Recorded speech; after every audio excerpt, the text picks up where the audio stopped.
from the people we pay for who work for us. We have a right to the truth, we deserve the truth, and we demand the truth from our officials.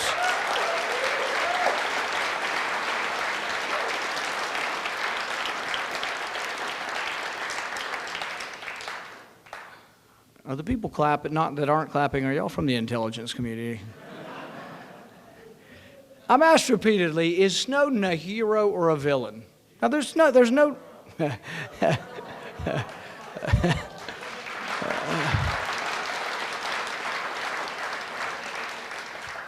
I'm sort of mixed minds. I know some of you have decided this.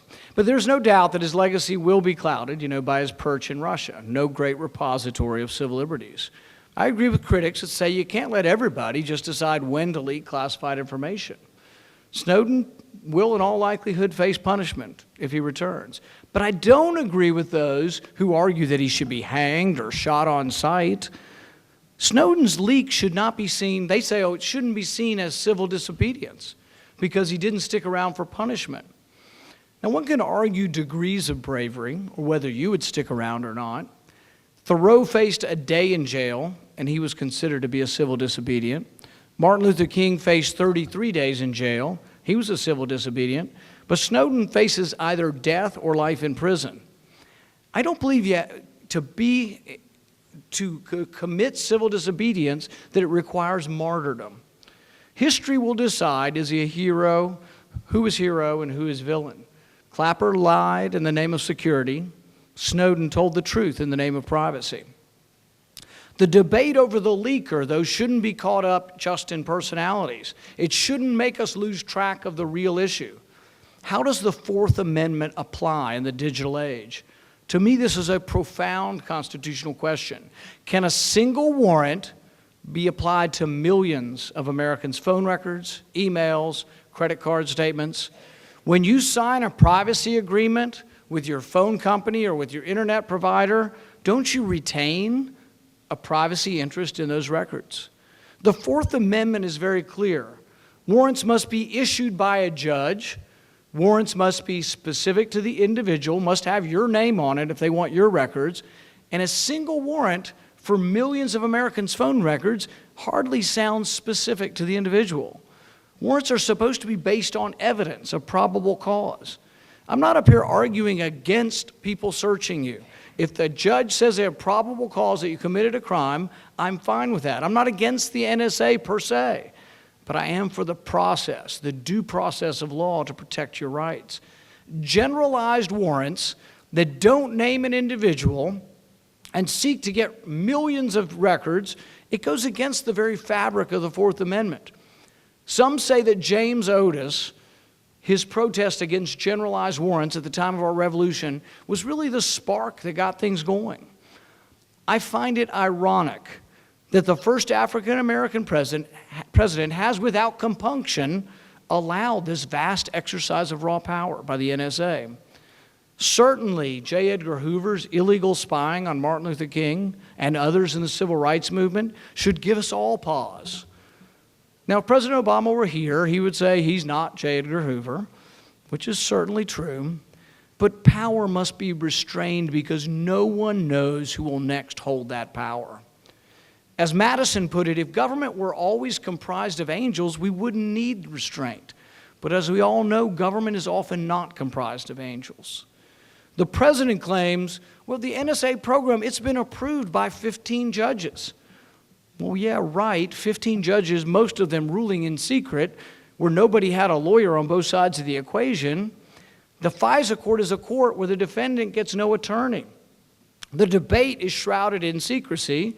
In the FISA court, the NSA can say whatever they want, and they are not cross-examined. A secret court is not a real court. We must take a stand and demand an end to secret courts.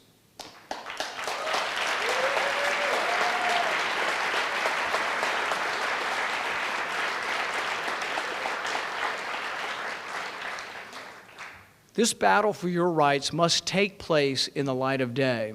As we speak, my attorneys are battling for a hearing in open court in Washington, D.C. We have a lawsuit to try to prevent this from happening and to get a decision from the Supreme Court. Only the Supreme Court can legitimately decide if government can access all your phone records with a single warrant without suspicion. Now, everyone in this room owns a cell phone. So I'm not fighting for just me or for just one political party. I would do the same whether it were a Republican president or a Democrat president.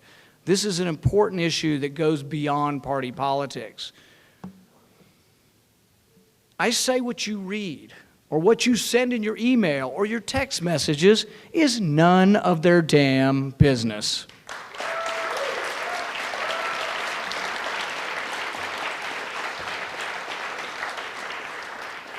Now, they say they're not listening to your phone calls. Maybe they are, maybe they're not. But last week we found out that the CIA illegally searched Senate computers. Dianne Feinstein, she's in charge of the committee. She gave a big speech on the Senate floor saying they're illegally taking our work product, they're looking at our computers, and they have now taken stuff off the computers that we thought could have been information for the American people. I'm going to fight them on this. I told her and complimented her. She's from another party. I went up to her and immediately and said, great speech, everybody's talking about it, because I don't see this as a partisan issue. I hope she will stand up, not let the CIA push her around, not let the NSA push her around. I'm going to fight them on this. No one should be allowed to invade your privacy. That's why I'm announcing today that when I return to Washington, I will push for a select committee styled after the church committee that investigated the abuses of power by the intelligence community in the 70s. It should be bipartisan, it should be independent and wide-reaching. It should have full power to investigate and reform those who spy on us in the name of protecting us. It should watch the watchers. Our liberties are slipping away from us. When Hugh Latimer said, "Let this be an episode that will not be soon forgotten," he became a human candle against tyranny and intolerance. Americans still have a torch that's burning, figuratively or otherwise, in New York Harbor. We should never let that flame of liberty go out. On occasion, we've let our guard down, particularly in times of war, in times of fear. We've succumbed. We have, as Roger Waters put it, traded our heroes for ghosts, exchanged a walk-on part in a war for a lead role in a cage. Or as Franklin put it, traded our liberty for security. I think we've been too lax in guarding our privacy. Look at how we travel now. Look at the personal privacy and dignity we've lost. When you slog through the airports, ask yourself who's winning. Harvard Law School professor Noah Feldman asked the question in a very visual way. He says, the next time you go through airport security, the next time they tell you to put your hands over your head and hold that vulnerable position for 7 seconds, no, hun, just a little bit higher, ask yourself, is this the posture of a free man? The question before us is, will we live as men and women? Will we cower? And will we give up on our liberty? I, for one, will fight on because I believe that your rights are inalienable, inseparable, inextinguishable. And I hope everyone with a cell phone, every American will fight for your privacy and for the right of every American to be left alone. I hope you will stand with me and take a stand for liberty. Thank you very much.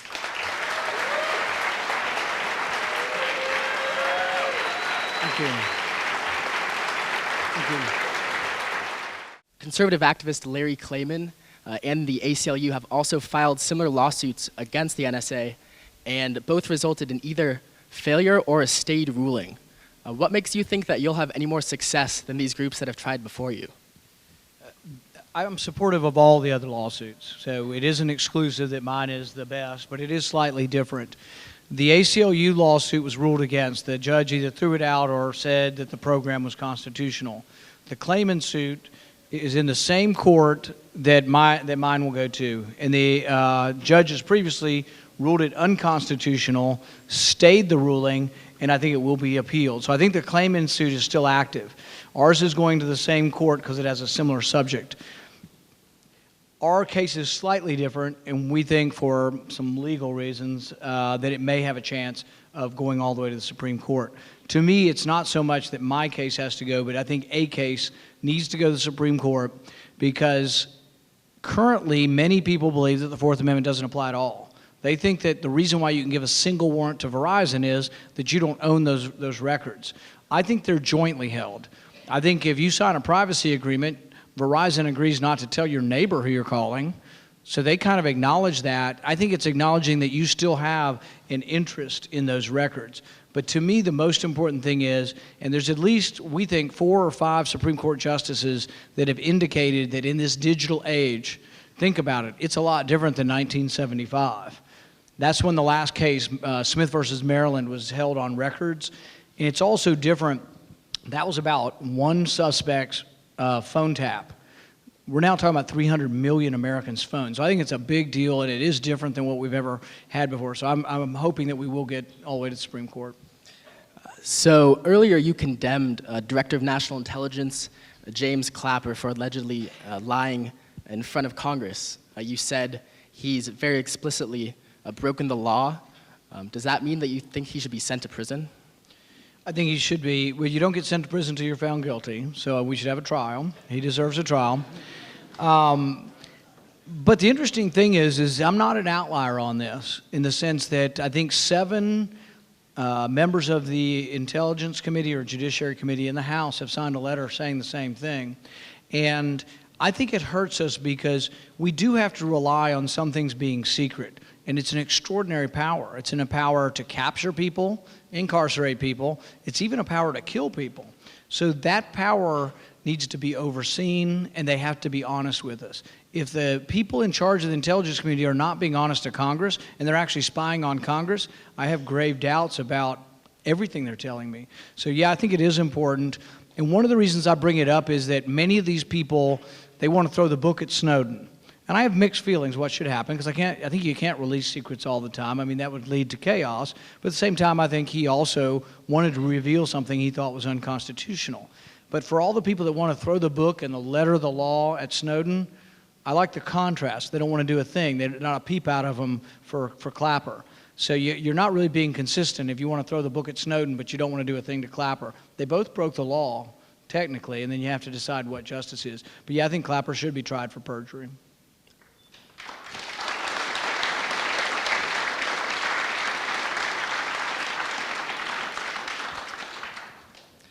So you say you're asked this all the time, but we want to get it in here too. Would you classify Edward Snowden as, on the one hand, a hero or a traitor? And to phrase that slightly differently, maybe, if there were another Edward Snowden out there, would you encourage him to speak up? You know, I think the ultimate decision of hero or villain, history is going to sort out. And I think there are pros and cons to a lot of it. And I know people have a strong feeling about it. I think that his intentions were good, but here's the problem. Let's say we have 400, 500 people here, and let's say you all are, we're talking to you and you're the new recruits for the CIA or for the intelligence for our Army. Should I tell all 500 of you, just decide when you think it's unconstitutional and just reveal secrets anytime? You could see how it could lead to chaos. But at the same time, I'm very upset about what our intelligence community is doing, and we might not have ever known about it had Snowden not leaked it. Some say Snowden should have tried to become a whistleblower. I don't know if he did try or what the process is. But I think on the one hand, you have chaos. Bradley Manning released 24 million pages. There's a chance that people could die from that. There's a chance that intelligence could get out, that it could endanger our agents. And I'm not against spying. I mean, we will have people gathering intelligence around the world. And I don't think that we can allow willy-nilly, indiscriminate release of documents. But at the same time, I'm sympathetic to what was released because I think it's a real problem. So I have mixed feelings, is the bottom line. So you posed a very interesting question during your address. You asked about potential CIA spying on Senate computers. To quote you, if the CIA is spying on Congress,